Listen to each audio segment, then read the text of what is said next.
Y bienvenidos a La Sobremesa. Hace un año comenzábamos con el Mundial, cada uno desde nuestra casa, y hoy, un año después, comenzamos esta tercera temporada que tenemos muchas ganas de volver, muchas ganas de continuar, así que vamos a dar como siempre la bienvenida a nuestro compañero Íñigo. Hola Íñigo, ¿qué tal? Buenas tardes. ¿Qué tal, Pablo? Ya tercera temporada, parecía que con el Mundial se acababa, luego la Champions, luego Pepe Domingo, y aquí estamos hoy con un invitado muy especial.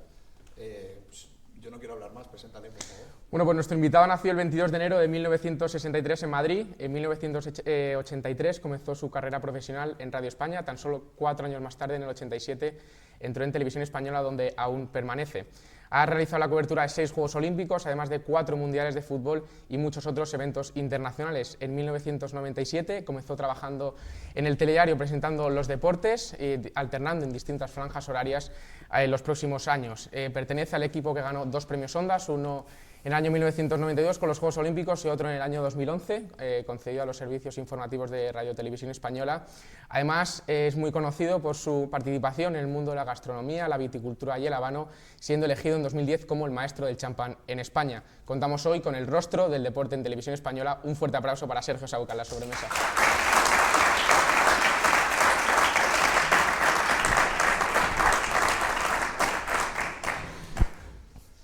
Bueno, Sergio, muchas gracias por venir aquí, lo primero. Encantado de estar con vosotros.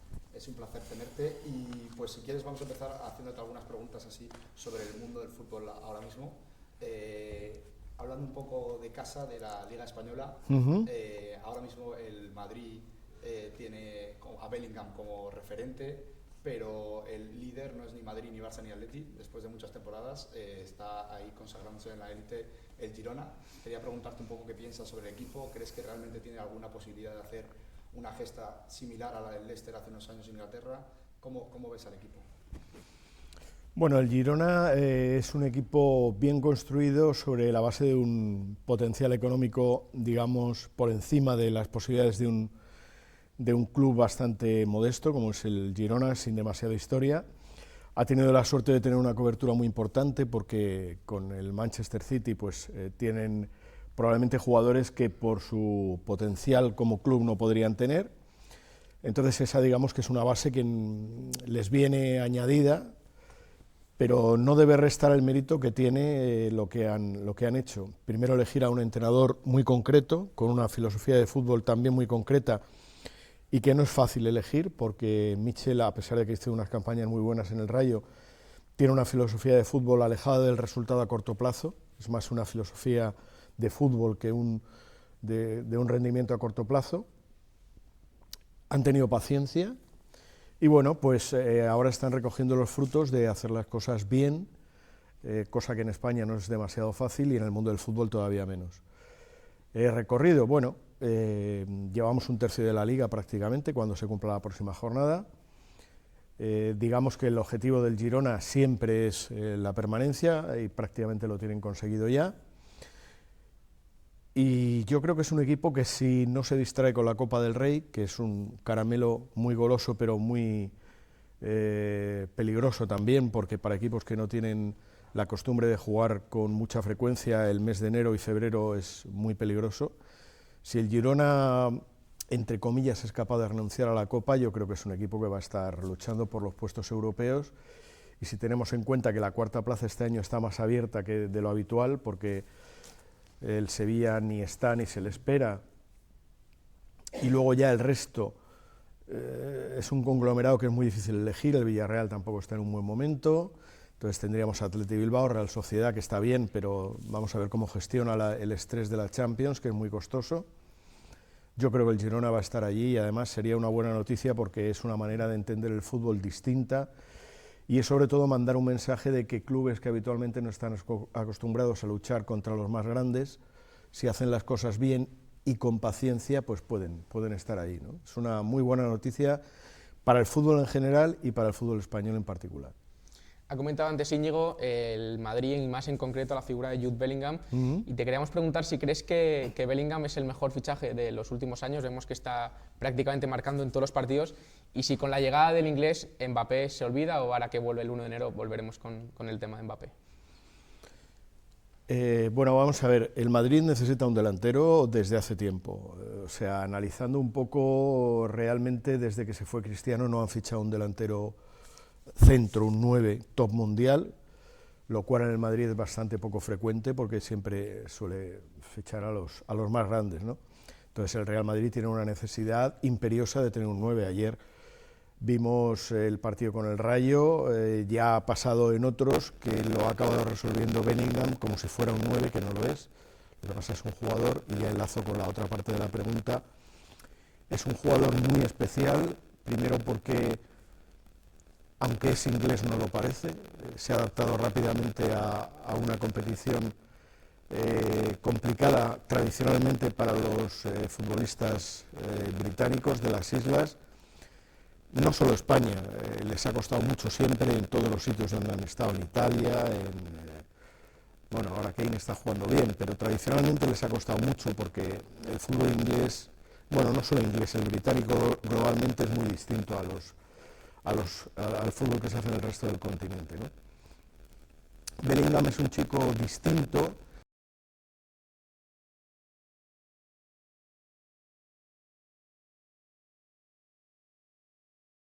Ver de una manera más global lo que es el fenómeno del fútbol, de lo que pasa en las islas. Luego es un chico que tiene una serie de condiciones que son difíciles de encontrar no solo en un futbolista, sino en un deportista de élite. Es un chico que tiene una relación muy natural con todos los factores externos que acaban influyendo en un deportista, como son los medios de comunicación, la relación con la presión de jugar en un club grande, con los rivales, con los árbitros, con los compañeros. Estamos ante una persona especial. Yo creo que tratar a Bellingham como un gran futbolista está bien, pero es solo ver, a mi modo de entender, una parte de lo que va a ser Bellingham, que creo que va a ser un icono del deporte mundial y que va a estar ahí peleando con los que van a ser referentes, no solo en el fútbol, va a estar con Carlos Alcaraz en el tenis, con Mondo Duplantis en el atletismo, con Wembayama, un chico francés que, si no lo conocéis, va a ser un fenómeno del baloncesto, ya lo es, que acaba de ser elegido número 1 del draft. Es un chico que reúne unas condiciones muy especiales, no solamente del deporte.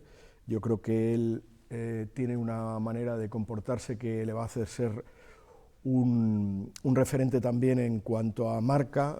Pronto le vamos a ver, intuyo, haciendo grandes campañas de firmas importantes de moda de todo el mundo. Entonces estamos hablando de una cosa que es algo más que un futbolista, ¿no? Esto es la parte no deportiva de Bellingham. Desde el punto de vista deportivo, a mí me parece un jugador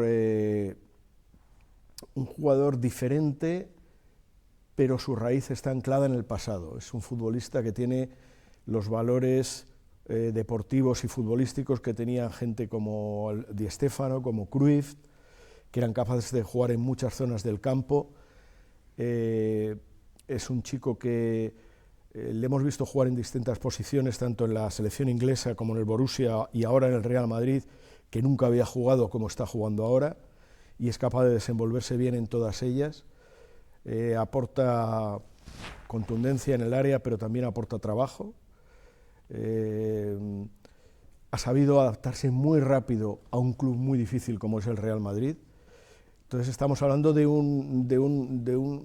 una persona que reúne una serie de condiciones, tanto particulares, personales, individuales, como colectivas y como futbolísticas, que son muy difíciles de encontrar aisladamente y mucho más si las combinamos todas, ¿no? Entonces, bueno, físicamente es bueno, es potente, es un futbolista moderno. Lo normal es que esté durante muchos años entre los mejores del mundo. Entonces el Real Madrid ha acertado indiscutiblemente, ha hecho una inversión muy importante, pero yo creo que el Real Madrid solo con Bellingham no le va a llegar para competir con los grandes de Europa. Sí, hablabas de Bellingham, parecía imposible pensar que necesitase otro jugador en Madrid, dado sus características, pero está claro que falta un 9, ayer se vio en el partido, y en verano sonaron muchos nombres, sonó mucho el de Harry Kane, que mucha gente no lo quería por radar y ahora ha llegado al Bayern y, como has dicho antes, está metiendo goles y se le caen los goles, lleva 15 goles creo ya en Liga. Y te quería pedir que nos dijeses, si fueses el director deportivo del Real Madrid, un nombre, ¿a qué de lo ficharías en enero o en verano del año que viene para el Real Madrid? 9 le falta. Sin duda Mbappé. Mbappé aparte. No. No hay Mbappé aparte. Me refiero, vamos a ver, el Real Madrid siempre ha optado, bueno, ha competido con otros grandes clubes, ¿no? Ahora es verdad que la competencia es distinta porque, bueno, en otra época controla muy bien una de las personas muy especial para mí que tenemos aquí, que es don Miguel Cuenca, para el que pido un aplauso. Por favor, aplaudid.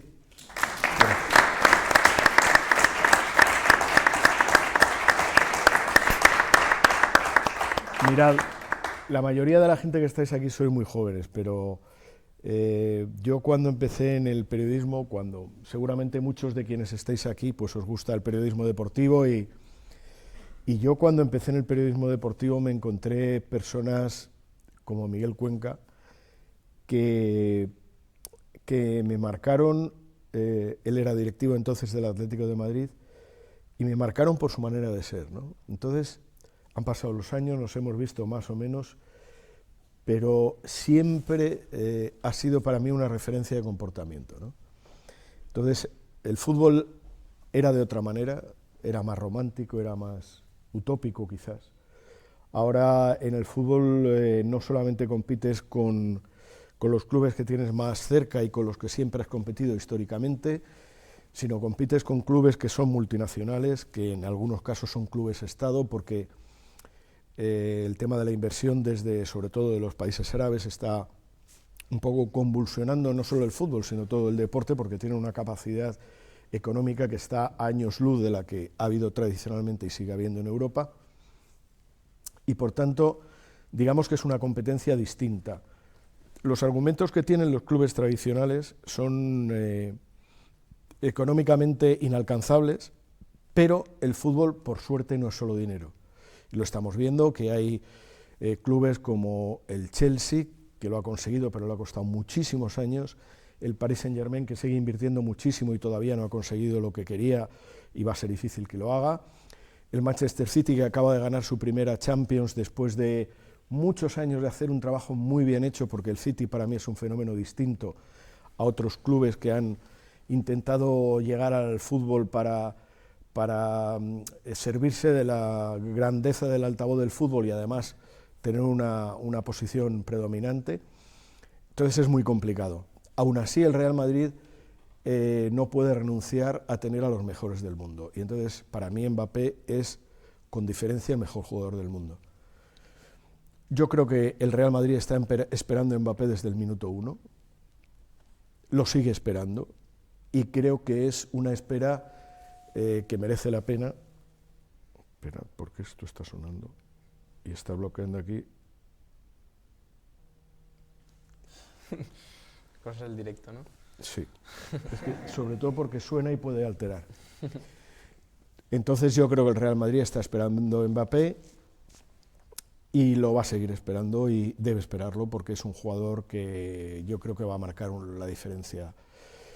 A mí me da la sensación que después de la etapa Messi-Cristiano, una etapa muy poco frecuente en el fútbol, que confluyan dos jugadores tan deslumbrantes y tan importantes como ellos, porque si analizamos con el paso del tiempo, las últimas décadas siempre había un jugador predominante, que pudo ser, bueno, Beckenbauer coincidió un poco con Cruyff, luego llegaron otras épocas y vino Zidane y vienen algunos alemanes como Mateus y tal, pero dos jugadores tan planetas, tan impactantes como ellos no han coincidido nunca. Entonces, después ha habido un pequeño vacío y para mí el jugador más cercano a ellos es Mbappé. Deportivamente creo que se equivocó, quedándose en el Paris Saint-Germain. Mbappé va a ser siempre un jugador limitado porque la capacidad de competencia que hay allí es muy poca y lo estamos viendo. Él se está quedando porque realmente acaba por competir 10 partidos al año y así te atrofias. Pero si viene al Real Madrid será bueno para el fútbol en general, por supuesto para el Real Madrid, por supuesto para la Liga, y yo sinceramente no creo que haya ningún jugador, ni Haaland, no creo que haya ningún jugador comparable con él. Comentabas antes el Atlético de Madrid, así que vamos a hablar un poco sobre ello. Sí, ¿no, Miguel? Recientemente, bueno, han salido informaciones de que el Atleti va a renovar a Simeone hasta 2027. ¿Crees que es buena decisión? ¿Renovarías también a Simeone? ¿Y hasta qué punto, hasta qué papel crees que tendrá el Atleti esta temporada, tanto en España como en Europa? Bueno, el Atlético de Madrid creo que ha tenido una trayectoria brillante en las últimas décadas, en la última década y media. Creo que el fichaje de Simeone fue un acierto rotundo. El caso de Simeone yo lo compararía con el que pudo ser Johan Cruyff en el Barcelona, o el que pudo ser Luis Molovny o luego Vicente del Bosque en el Real Madrid. Son algo más que entrenadores, son personalidades que encajan exacta y perfectamente en lo que es la filosofía global de un club. Que desde fuera parece que un club de fútbol es 11 o 18 o 25 jugadores, pero no es solo eso, son muchas más cosas. Tiene que haber una sintonía entre la afición, el club y el entrenador y los jugadores, y todo eso es imposible de gestionar si el entrenador no es la persona adecuada. Entonces yo creo que Simeone ha sido sin duda el hombre clave, aunque es verdad que ya antes de Simeone el Atlético había conseguido buenos resultados, porque creo que la gestión ha sido buena, la gestión ha sido, desde que lo cogió Miguel Ángel Gil, una gestión vanguardista, una gestión de entender que el fútbol iba a ser algo más que un deporte. El Atlético se ha consolidado como nunca se había consolidado en un club de la élite europea durante mucho tiempo, compitiendo bien tanto en Europa como en España. Eso el Atlético no había pasado nunca, porque el Atlético había ganado ligas, había ganado copas, había ganado una intercontinental, había jugado alguna final de lo que era la Copa de Europa entonces, pero nunca había sido un club que había estado permanentemente entre los 5, 6, 7 mejores de Europa en una situación prolongada en el tiempo, ¿no? Y eso lo ha conseguido con Simeone. Si sumamos a esto que Simeone como jugador fue una figura muy importante también, que participó en el doblete y que yo creo que, con permiso de don Luis Aragonés, que en paz descanse, ha sido la figura deportiva más influyente en la historia del Atlético de Madrid. Por tanto, quiero que quede claro que para mí Simeone merece toda la admiración, todo el respeto y todo el mérito de lo que ha hecho en el Atlético de Madrid. Una vez dicho eso, a la pregunta concreta de si le renovaría, a mi modo de ver, no. Yo creo que la etapa de Simeone en el Atlético de Madrid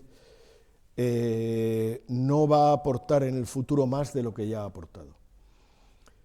Hay muchos factores que me hacen pensar esto. El primero es el desgaste que supone estar tanto tiempo en un puesto tan difícil como es ser entrenador de un equipo de élite en Europa. Y luego también creo que hay un factor, que esto es una opinión personal que puede ser equivocada. Yo creo que el fútbol en la última década y media, desde que Simeone llegó al Atlético, ha cambiado bastante, ¿no? Igual que otros entrenadores, por ejemplo Guardiola, ha ido evolucionando en su fútbol y ha ido cambiando cosas y permanentemente, Simeone juega ahora de una manera muy similar a la que jugaba cuando llegó. Pero los jugadores que tiene ahora son muy distintos a los que tenía cuando llegó.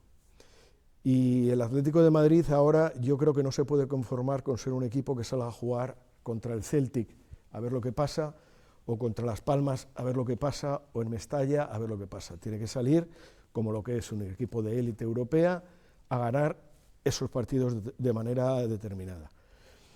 Y Simeone es más de jugar con negras en el ajedrez. Tú, cuando juegas con las negras, lo primero que esperas es que mueva el de blancas y luego mueves tú. Y el fútbol de Simeone es un poco eso, ¿no? Y yo creo que el Atlético necesita una evolución.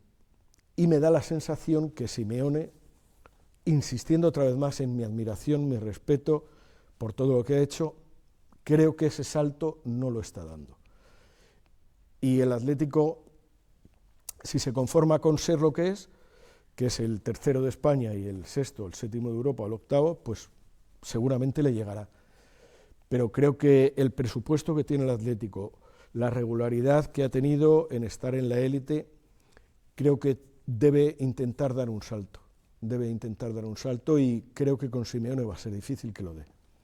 Yo personalmente estoy totalmente de acuerdo con lo que dices. Yo también. Bien dicho. Que Simeone ha terminado ya su etapa, ha dado mucho al Atlético de Madrid, pero yo creo que ya es hora de cambiar. Pero hablando de cambiar, quiero abrir un melón muy importante, y es que hace unas semanas saltó la noticia que se hizo de manera medio oficial que el Mundial de 2030 se iba a celebrar, bueno, en Uruguay, Argentina, Paraguay España, Portugal y Marruecos. Y quería preguntarte qué piensas primero de que se celebren 6 países de 3 continentes distintos a la vez, y sobre todo la presencia ahí de España como sede más o menos principal. También parece que la final va a ser o aquí en Madrid o en Barcelona. Quería que nos contases un poco qué piensas sobre que el Mundial se celebre aquí en España después de casi 40 años que se celebró en el 82 aquí, y qué piensas sobre esto de que se celebren varias sedes a la vez. Bueno, la tendencia de que los grandes acontecimientos deportivos se celebren en distintos países es bastante frecuente. El primer paso fue el Mundial del 2002, que fue en Japón y en Corea, el Mundial de fútbol. Yo creo que es inevitable. Los gastos que supone ahora mismo hacer un gran evento deportivo son tan grandes que hay muy pocos países que puedan permitírselo. Y no solo eso, es que aunque se lo puedan permitir, luego el nivel el ratio negativo que supone la inversión, es decir, la pérdida que te provoca la inversión, hace que sea poco viable hacerlo. Eso por un lado. Luego, por otro, realmente los acontecimientos deportivos de este nivel, de esta magnitud, un mundial de fútbol, unos Juegos Olímpicos, una Eurocopa, tienen ahora mismo una dimensión tan global que yo creo que es acompasar a los tiempos el celebrar un gran evento en distintos países, incluso en distintos continentes, para que la repercusión sea más global. Que ya lo era, ¿no? Porque realmente si nosotros analizamos, hay un mundial de fútbol y vemos explosiones de júbilos ya no cuando pasan a cuartos de final, sino casi cuando ganan un partido en Australia, en Nigeria, en Alemania, en Noruega, en Estados Unidos, países con culturas distintas, con niveles económicos distintos, niveles culturales distintos, razas distintas, religiones distintas. Entonces da la sensación que el deporte se ha convertido en la única religión global, que es capaz de aglutinar a gente más allá de todos estos factores tan importantes como la raza, la religión, la cultura, la condición económica, ¿no? Y yo creo que en eso enlaza bastante bien que una gran competición deportiva se dispute en distintos países. El tema de los continentes es una idea nueva, pero yo creo que forma parte de un diseño que va en el futuro también a quedarse, ¿no? Porque, claro, ¿qué hay en el mundo que sea capaz de unir a tanta gente distinta?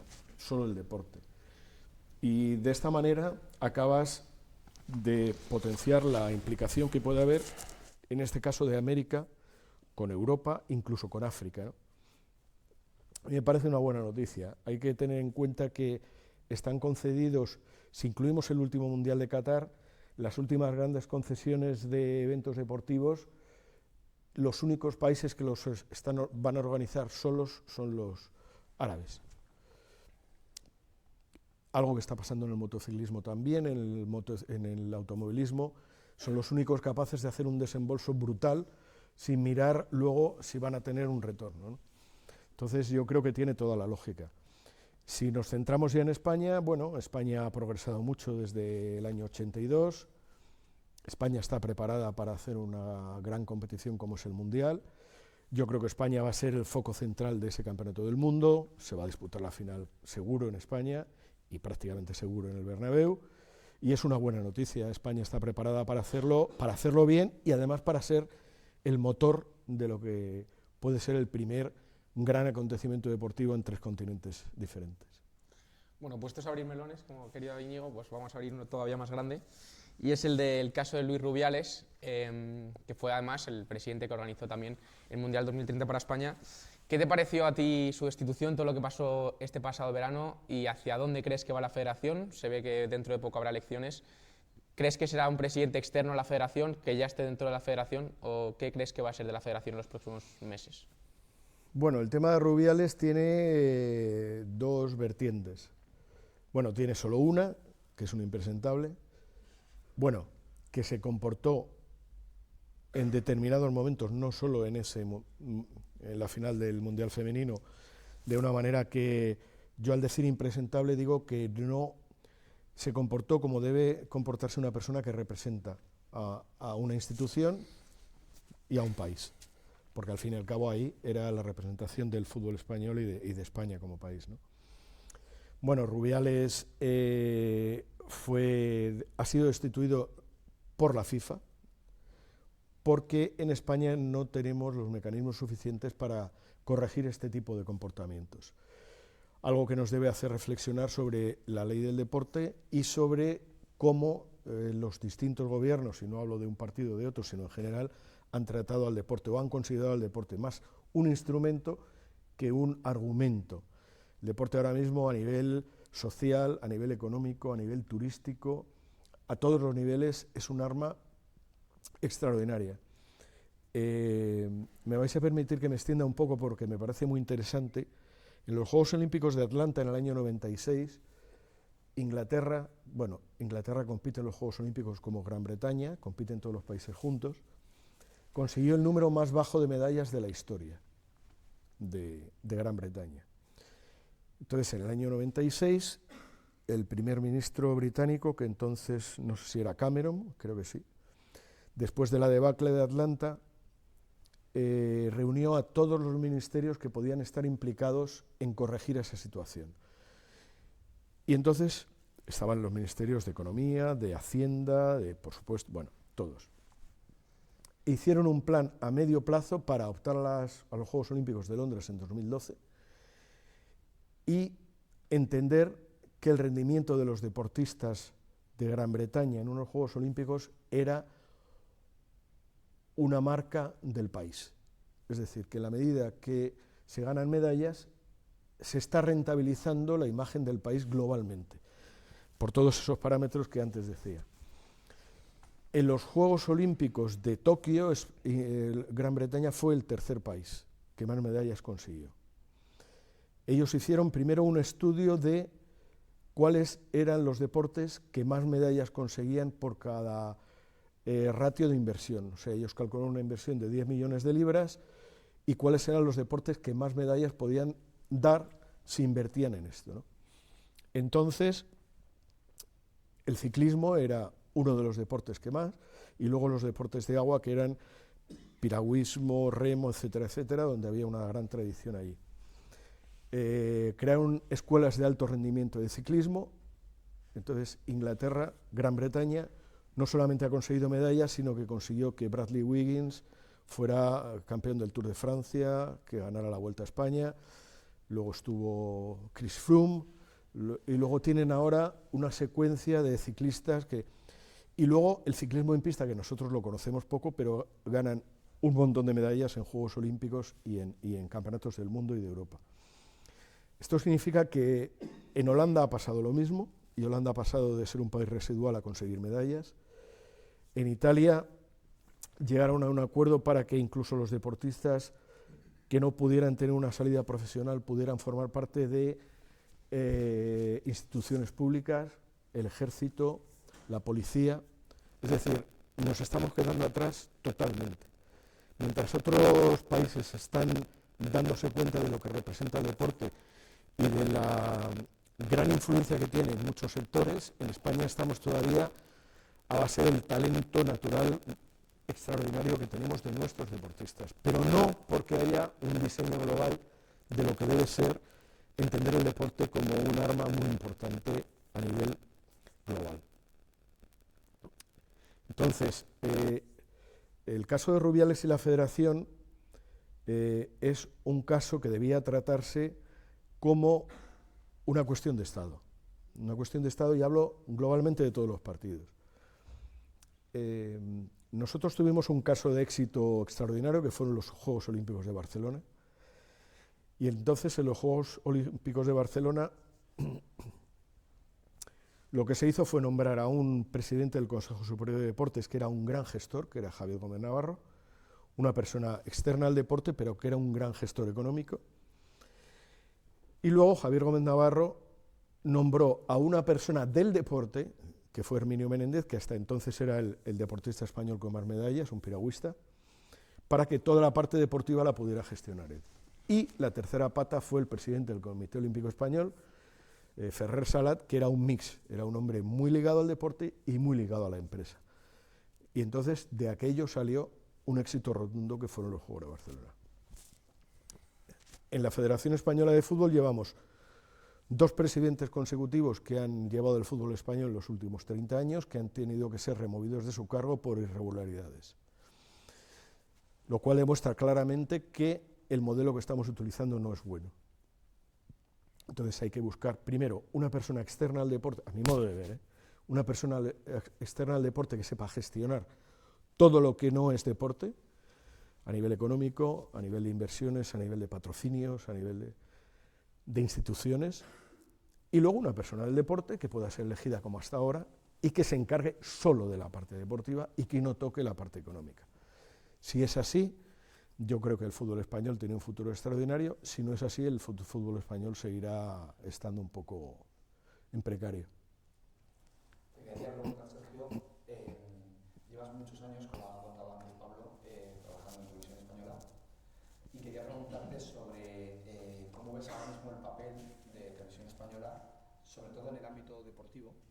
¿Cómo les ves en cuanto a la importancia que tiene? Porque hace unos años Televisión Española era el canal principal, bueno, lo sigue siendo la televisión en España, pero parece ser que en los últimos años, con todas las televisiones privadas... Sí, hemos perdido un poco el sitio, sí. Exacto. Entonces quería preguntarte cómo ves ahora mismo el papel de Televisión Española en cuanto al ámbito deportivo. ¿Cuánta importancia de verdad crees que tiene en los deportes y en el fútbol en específico?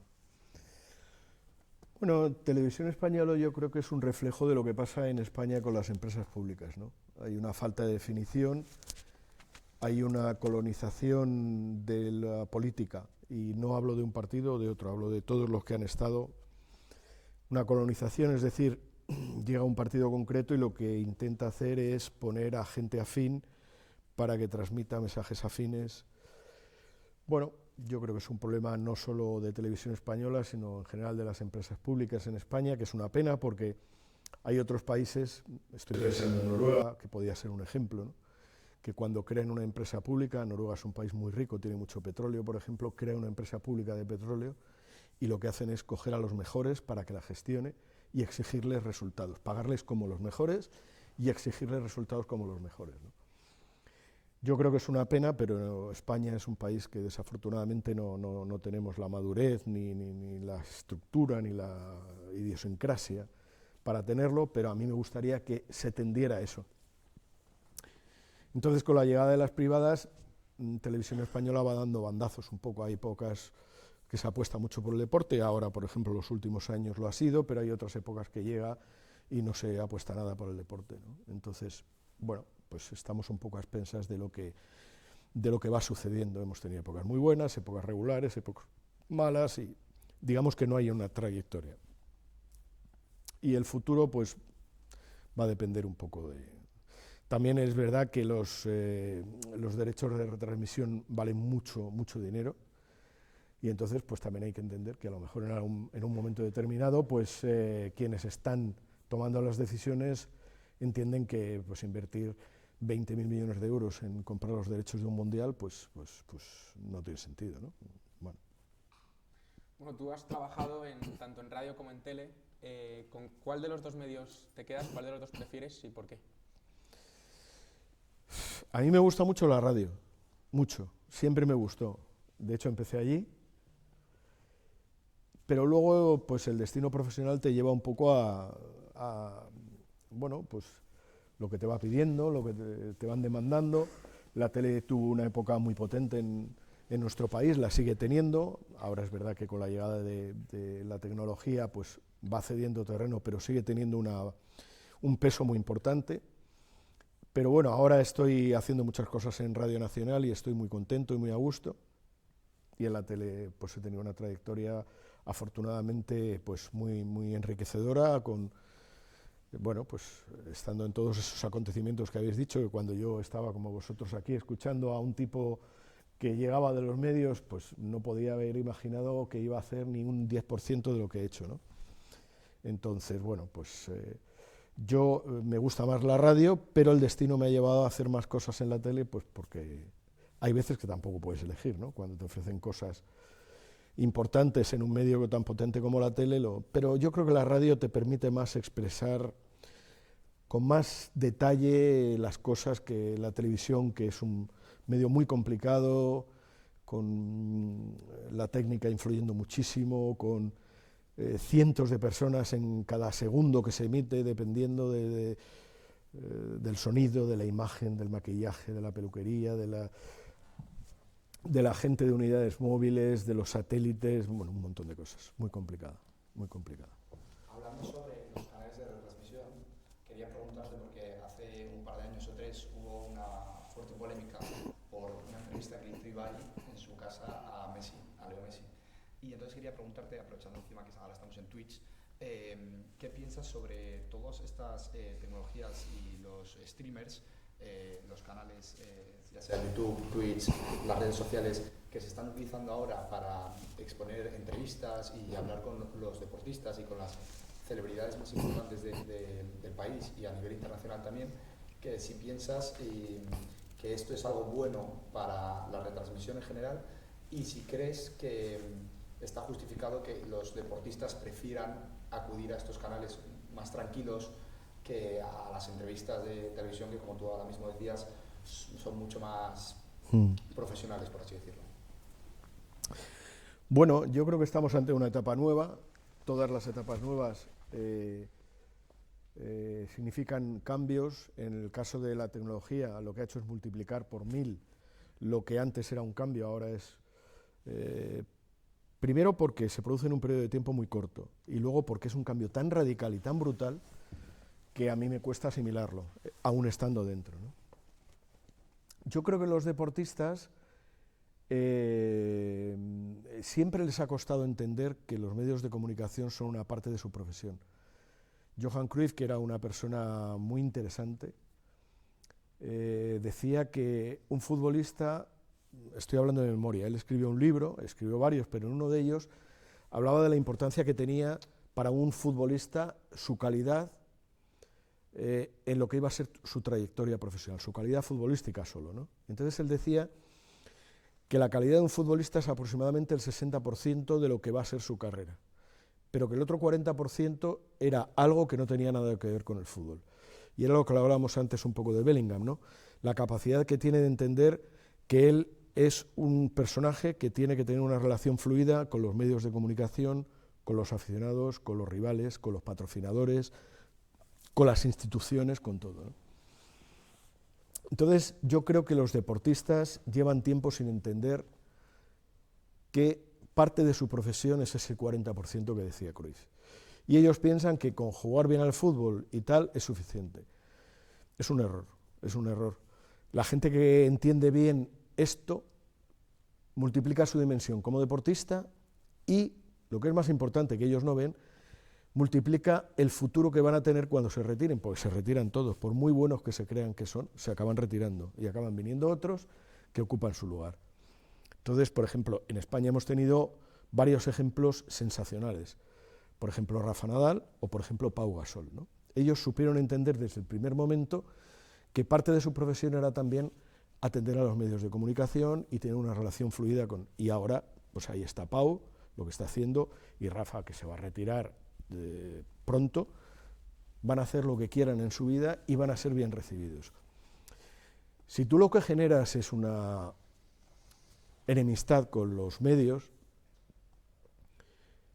lo que vas a hacer es transmitir, porque ellos no acaban de entender que los medios lo que hacemos es transmitir una imagen de ellos distinta a lo que hay en el juego, que más o menos la vemos todos, ¿no? Entonces, por ejemplo, hay un caso muy concreto que quizá muchos de vosotros conozcáis, que es el de Raúl, ¿no? Ahora ha vuelto otra vez, con el caso de la elección del Balón de Oro, el tema de Raúl, ¿por qué no ganó un Balón de Oro? Bueno, Raúl es uno de los profesionales más extraordinarios que yo he visto, a nivel de Cristiano, por ejemplo, pero Raúl nunca supo entender que él tenía una parte que atender y que era la no futbolística, y a él le penalizó clarísimamente. Entonces, volviendo ahora a la pregunta, tuvimos el caso de Luis Enrique en el Mundial, ¿no?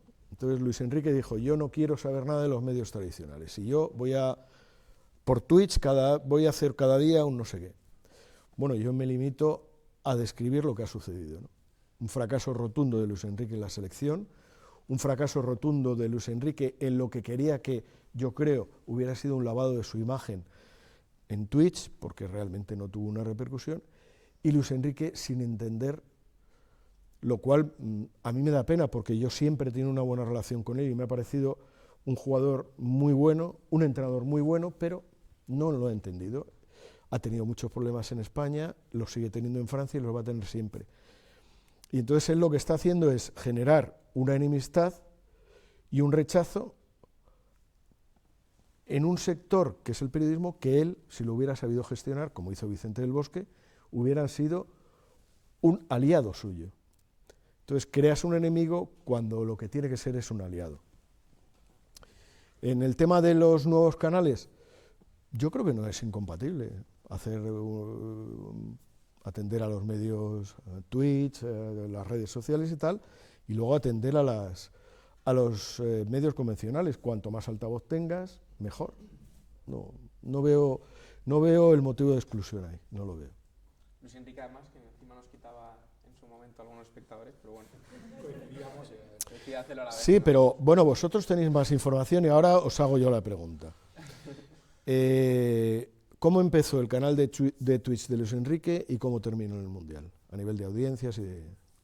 Pues yo creo que empezó bastante bien, sobre todo por la novedad, y yo creo que actualmente a nosotros lo que nos gusta son las cosas nuevas, pero sí es verdad que cuando se fue avanzando ya era muy monótono y muy parecido, y al final fue bajando.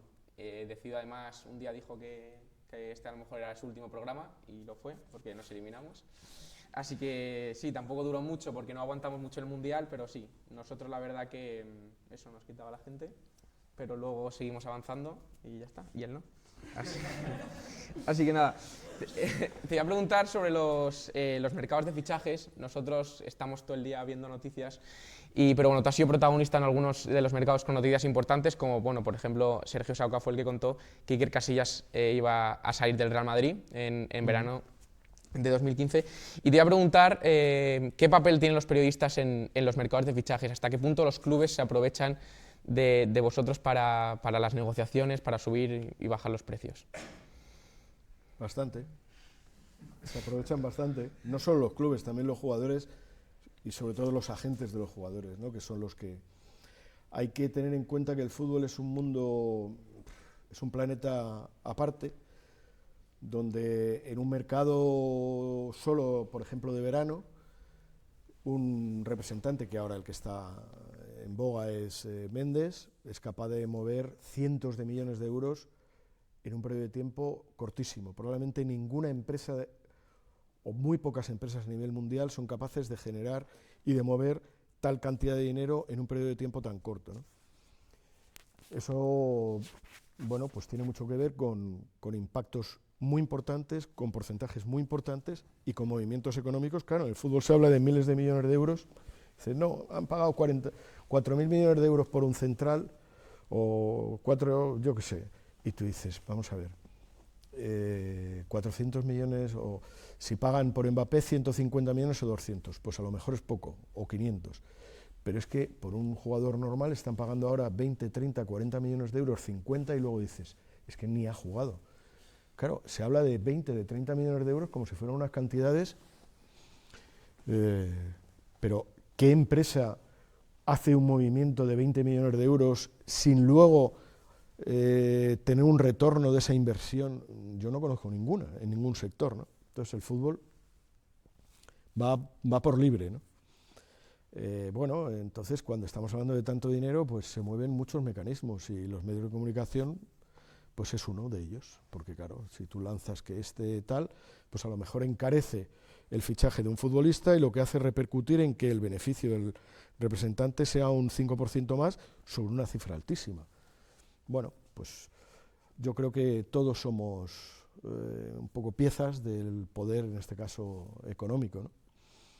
Y bueno, pues en el caso concreto de Iker, bueno, fue más una noticia concreta, por mi caso de un periodista, y poder tener acceso a una serie de circunstancias con las que yo tenía de relación con él y con el club y con tal, y bueno, pues arriesgar, porque muchas veces cuando tú das una noticia es muy difícil tener absolutamente la certeza de que todo va a salir bien, porque es que también hay muchas veces que los fichajes se vienen abajo por cosas, y Miguel está en muchos de ellos, Miguel Cuenca, por cosas que estaba todo hecho y de repente pues viene o un representante que pide una cantidad o el jugador, o el padre del jugador, y se viene abajo, ¿no? Entonces, tú digamos que ahí pones tu credibilidad, la arriesgas o no. Yo realmente tampoco tenía necesidad de hacerlo, pero bueno, el cuerpo me pedía en ese momento. El periodista, al fin y al cabo, tiene dentro dar noticias, cada vez menos, porque cada vez se dan menos, y bueno, aquello lo hicimos y salió bien, fue un tema muy complicado y muy tal, pero bueno. Yo quería preguntarte, Sergio, de cara a los Juegos Olímpicos, el año que viene es año olímpico, tú, como comentaba antes Pablo, has estado en varios, en 6 si no me equivoco, y te quería preguntar qué es vivir un día o unos Juegos Olímpicos como parte de todo lo que hay detrás de las cámaras.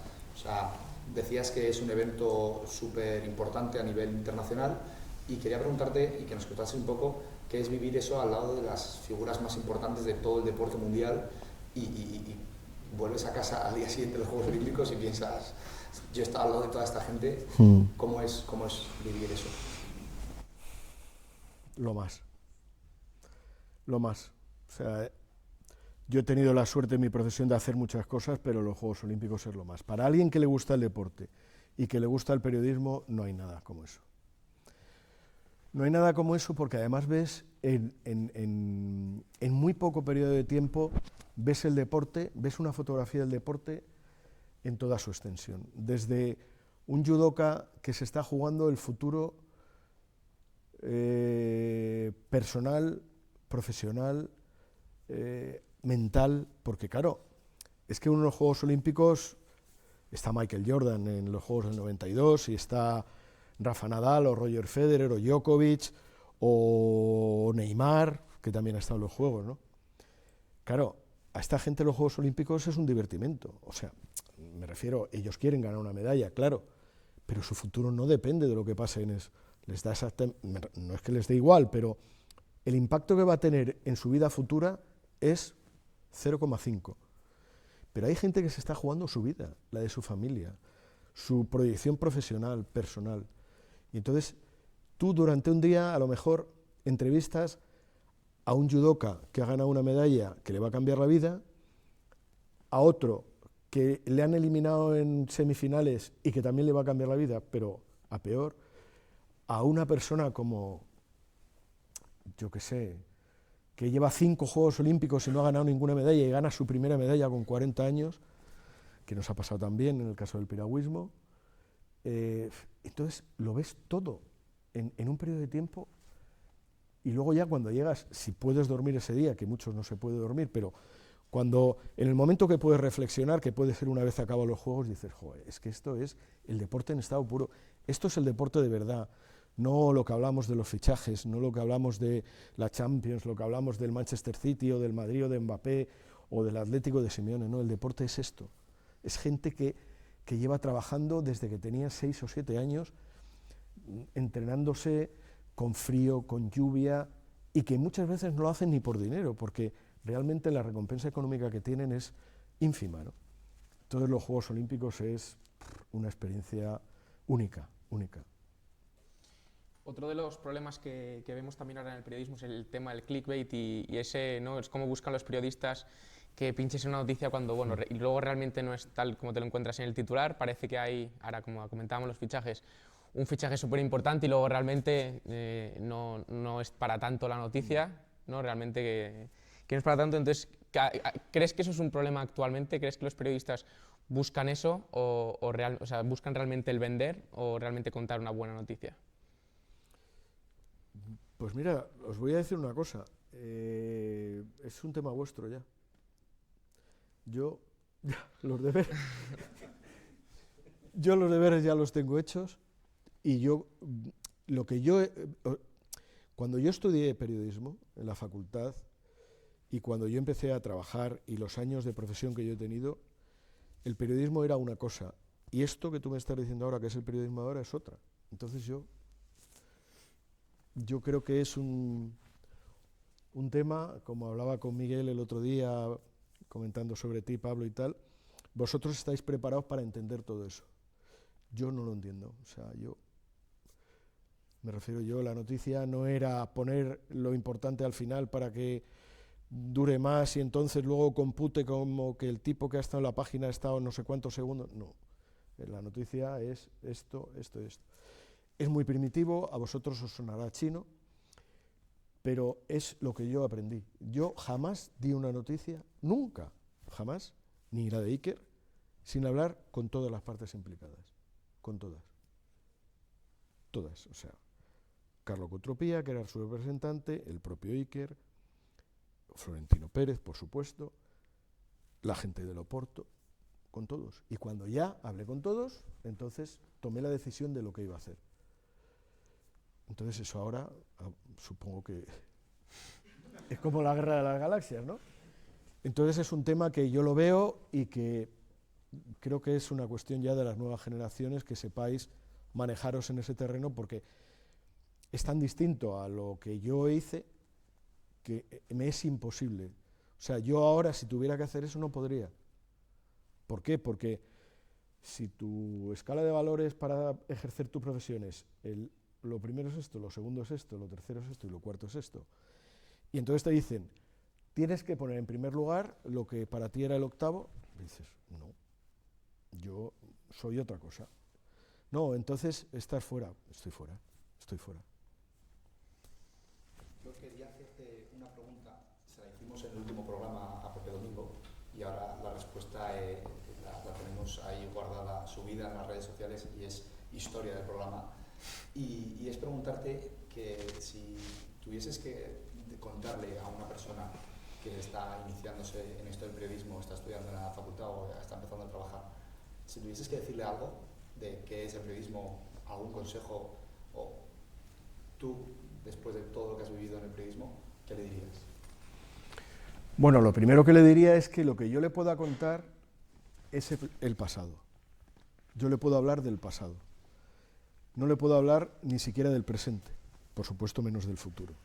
Entonces yo lo único que podría hacer es, sobre mi experiencia, contarle lo que a mí me sirvió de ayuda para ejercer una profesión. Pero como os decía antes, no creo que la profesión de periodismo de ahora se parezca en nada a la profesión de periodismo que yo aprendí y a la profesión del periodismo que yo he ejercido durante muchos años. Eso es lo primero que le diría.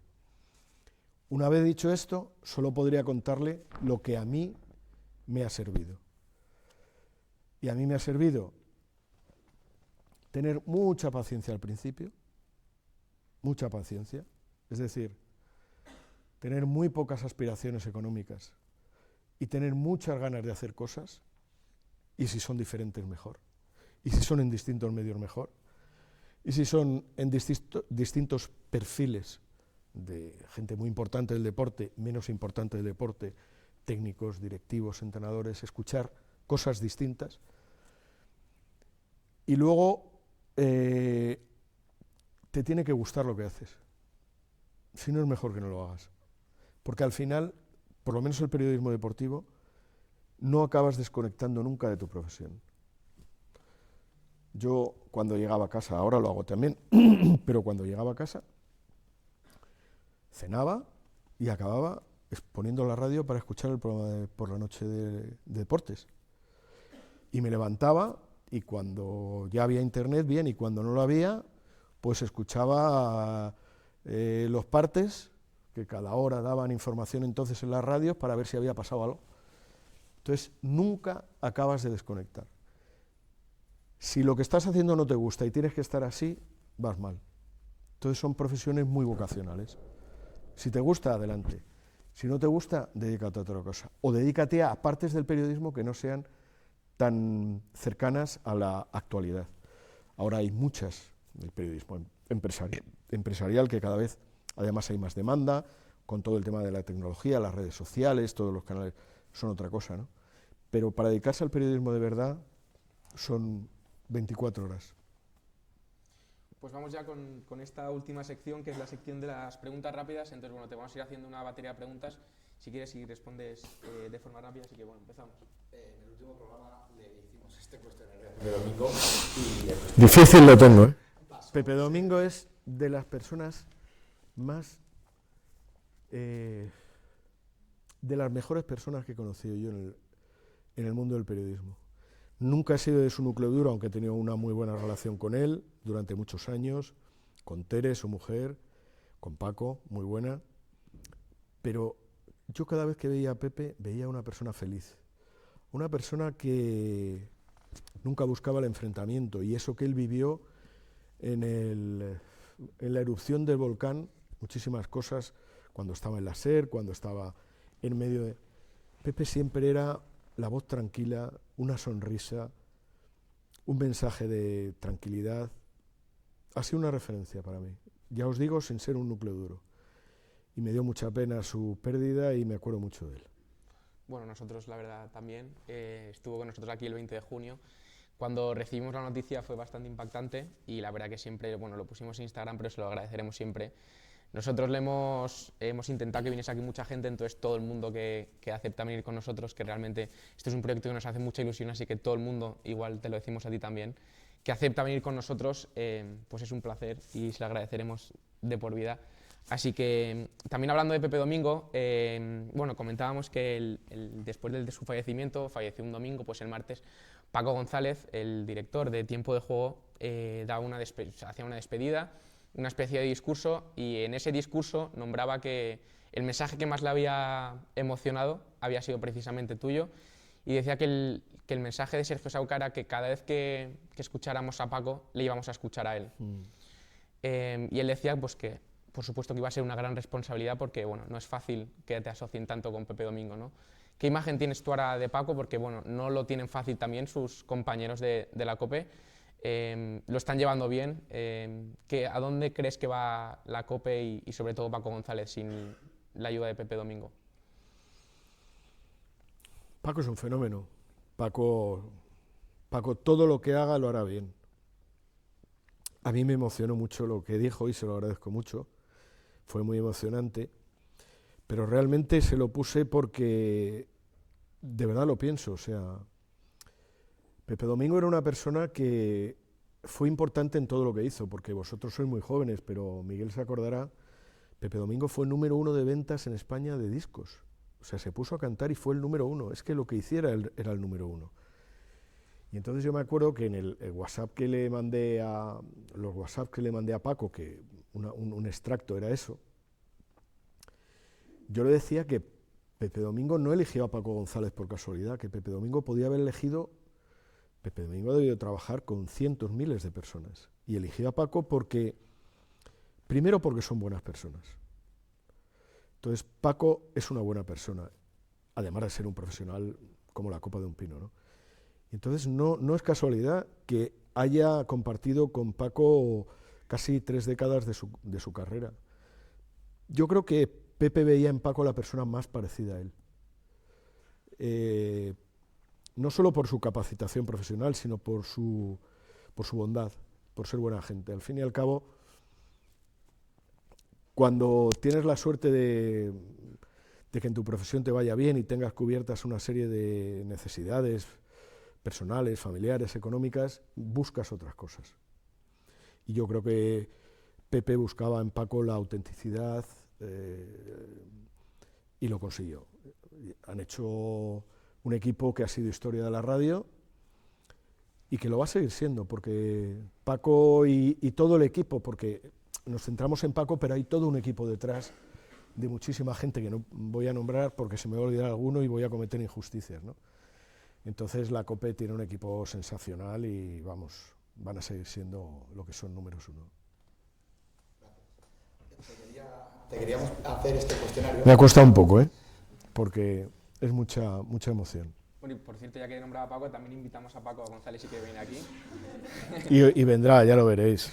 Tendrá que encontrar el momento, pero seguro que viene. Sí. Tiene su sitio aquí, por supuesto, y cuando quiera. Pues este cuestionario que le dijimos a Pepe que era un cuestionario rápido y respondió como quiso. A partir de ahora este cuestionario se puede responder rápido, lento, como queráis, porque es para el invitado. Son, como te ha explicado Pablo, unas preguntas y puedes contestar con No, rápida, me habéis dicho rápido, pues. No tiene por qué ser rápido. Sí, hombre, sí, joder, si no. Ya me he enrollado aquí, ya debéis estar aburridos de escucharme. Menudo rollo. La primera pregunta es que si tú crees que hay racismo en el fútbol español hoy en día? No. Hay 4 taraos que dicen estupideces, pero no creo que haya racismo. No. ¿Te gustaba Luis Enrique como seleccionador? Sí. Pero no supo entender que era más que un entrenador de fútbol, que era el representante de... Y no lo supo entender, pero sí, me gustaba. Me parece un gran entrenador.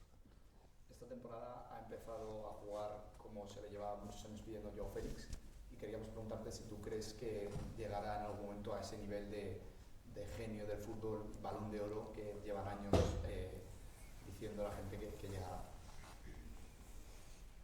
No creo. Balón de Oro no.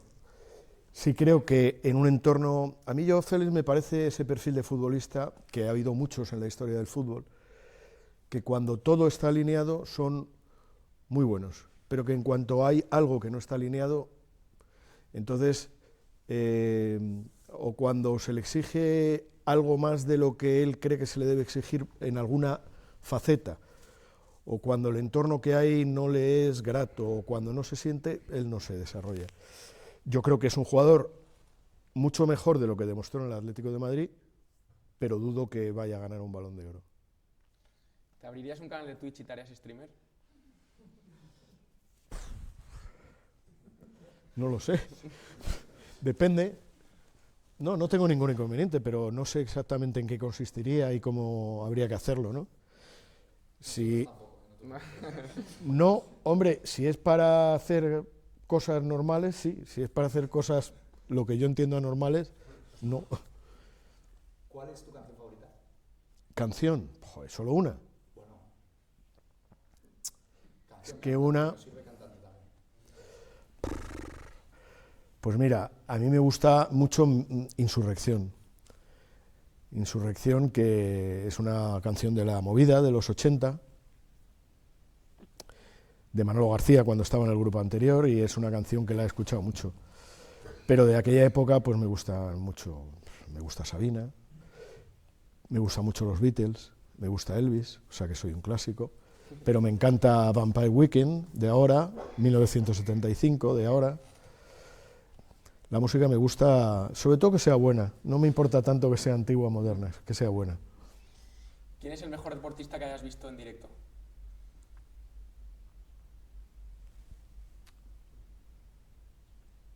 Michael Jordan. ¿Prefieres cubrir unos Juegos Olímpicos o un Mundial de Fútbol? Como ya has medio respondido antes a esta pregunta, te voy a poner unos Juegos Olímpicos en cualquier país del mundo o un Mundial de Fútbol aquí en España. ¿Puedo elegir los dos o no? Porque, hombre, unos Juegos Olímpicos, pero un Mundial en España, pues, joder, también tienta mucho. A ver, lo que he dicho de los Juegos es porque es que es demasiado, o sea, es que vas viendo y acabas, además, gente que ha sido ídolo tuyo, porque nosotros en el periodismo también tenemos gente a la que admiras, o sea, y a la que admiras por lo que hace, por sus comportamientos, por todo, y los ves a todos ahí. Pero un mundial, para más el mundo un mundial que unos Juegos Olímpicos. Entonces, yo recuerdo en el 94 estar ahí en California cuando jugó el primer partido Brasil, joder, macho, y debía haber 70.000 brasileños allí, en la Universidad de Palo Alto, en San Francisco. Tú dices, ¿cuándo 70.000 personas se van a movilizar para algo que no sea para el fútbol? Y era una invasión. Los americanos los miraban como diciendo, ¿estos de dónde han salido? Estos son de otro planeta. Los tíos cantando, bailando, con la música, bueno, es brutal. Hemos comentado antes que también eres muy conocido por tu participación también en el mundo de los vinos. Mucho, muy importante. ¿Cómo se puede identificar, tú vendes a todo el mundo, un buen vino? ¿Qué tiene que tener un buen vino? Un buen vino, eso es más difícil, ¿eh? Eso es más difícil, porque un buen deportista o una buena canción, aunque hay gustos, pero un buen vino... Además el tema del vino es muy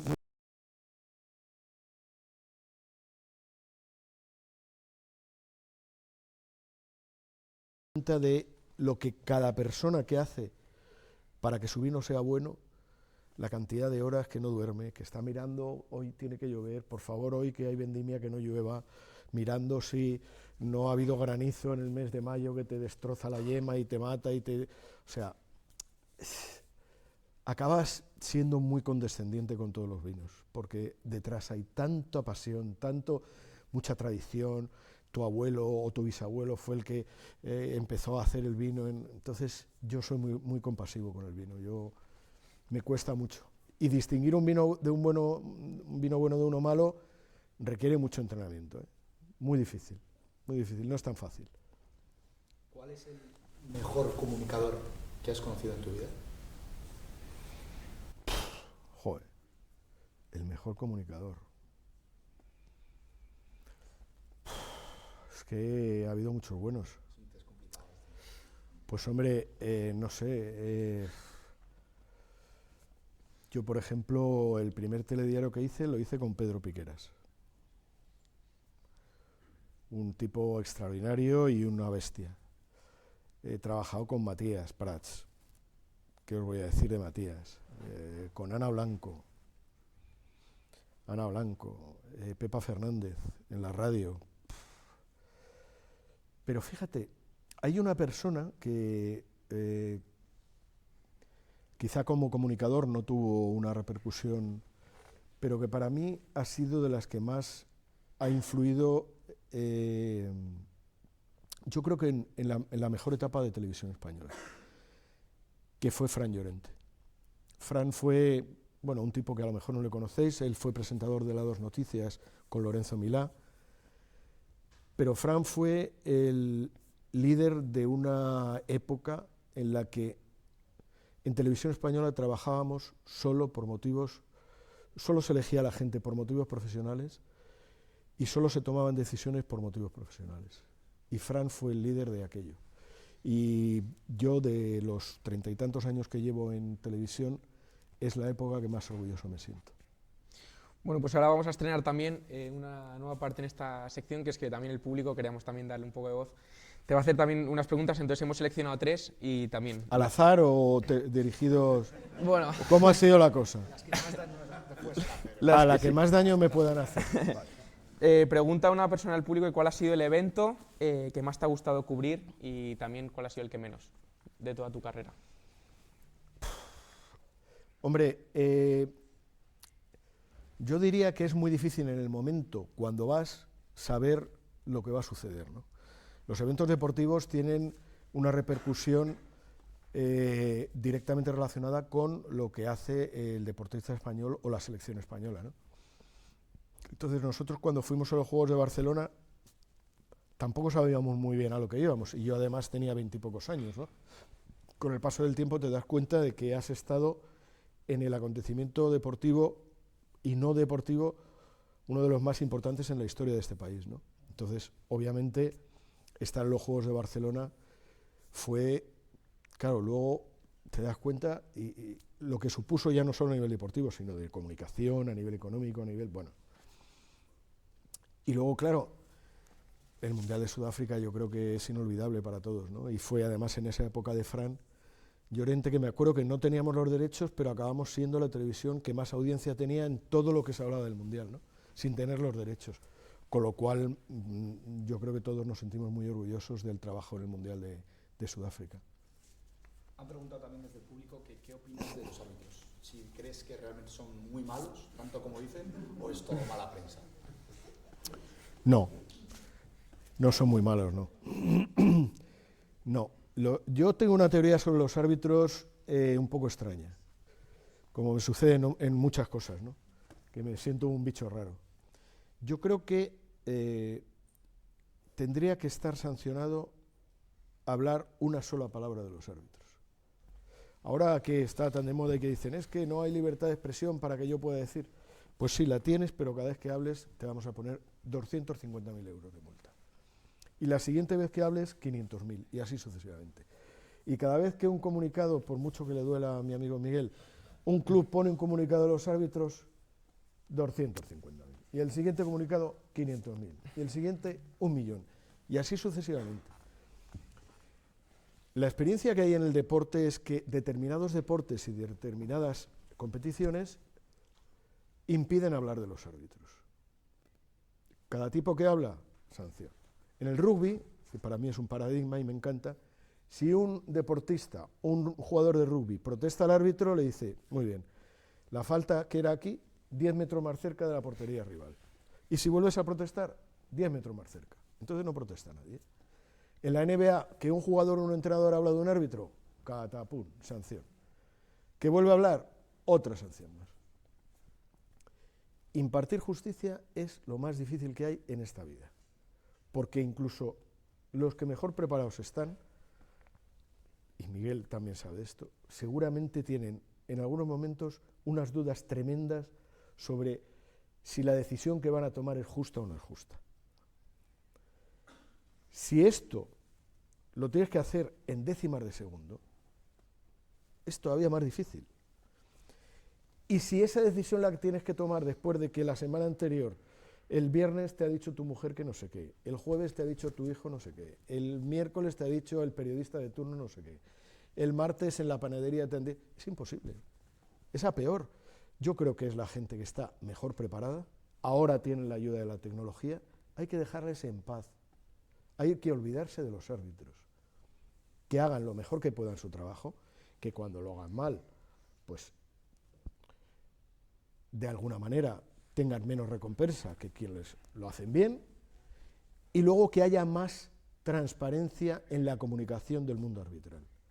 Es decir, que si ha habido una jugada polémica del gol del Valencia ayer, del famoso penalti, o de otros muchos que hay, que el comité de árbitros cada mes, o cada semana, o cada 15 días, haga una rueda de prensa con todos los medios de comunicación, y con todos los canales de Twitch, y con todas las redes sociales, y con todo tal, y les explique, miren, esta decisión se tomó por esto y por esto. Y nosotros, cuando analizamos este tipo de jugadas, le decimos a los árbitros que la prioridad tiene que ser esta, esta y esta. Y esta prioridad la establecemos porque la directiva de la FIFA o de la UEFA es esta, esta y esta. Entonces, hace falta más transparencia por parte del colectivo arbitral y hace falta que a los árbitros les dejemos en paz. En Inglaterra, seguro que te has enterado, tienen un sistema que es cuando reconoce la federación y el propio árbitro que han fallado, que han cometido un error, se sanciona al árbitro. Pasó el otro día con Anthony Taylor, que seguramente será uno de los árbitros más conocidos del mundo, se le desciende durante una jornada a Segunda División. ¿Te parece que eso es un buen método para conseguir, además de todo lo que decías de transparencia y que la gente les deje en paz, un buen método para conseguir que los árbitros intenten siempre buscar las jugadas más justas y dejen de lado todo el barullo que se crea a su alrededor? Bueno, es un método, no sé si es el mejor, pero es un método. Yo lo que sí creo es que, como en todas las profesiones, hay que primar al que lo hace mejor y no primar al que lo hace peor. Y entonces, ese es un método. Quizá es un poco severo, pero bueno, no me parece mal. Bueno, pues vamos a dejarlo aquí. Estaríamos aquí 2 horas, pero bueno, también tiene cosas que hacer el público. Para empezar, quería primero dar las gracias al Colegio Maravillas, como siempre, a Juanjo, su director, por dejarnos el espacio, por darnos todas las facilidades y, por supuesto, por confiar en nosotros, aunque ya no estemos aquí, pero siempre se han portado genial con nosotros. A Luis y a Maca, gracias por el anuncio, por la realización, por todo lo que hacéis por nosotros. A Bea, que se ha incorporado ahora al equipo. Lo que ¿Dónde hace, está Bea? ¿Quién es Bea? Ahí tenemos a Bea. Un aplauso a Bea también. Que bueno, vino de invitada en el Mundial y la habéis enganchado, ¿no? Y ahora se ha unido al equipo. Prepárate, Bea. Al público que habéis venido también, por supuesto, muchísimas gracias por pasar parte de vuestro tiempo con nosotros. Nos hace muchísima ilusión que estéis con nosotros aquí.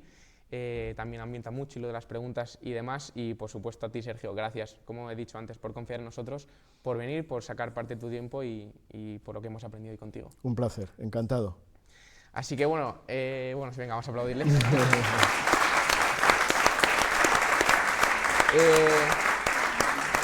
Por supuesto, a Íñigo. Gracias a Íñigo también por todo lo que hace por el proyecto, así que atentos a todas las redes sociales, que ahí es donde iremos con todas las novedades y ya saben, larga vida a la sobremesa. Gracias. Bueno, y también En esta nueva temporada lo que hemos hecho es que todos los invitados firmen este mantel, entonces... ¿La cámara? Ah, no. Sí, sí, sí puedes...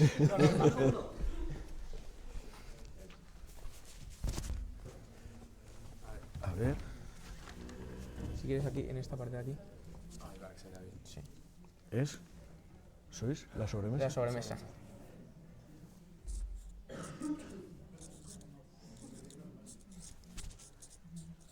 Primero esperemos que de muchos, ¿no? Eso es.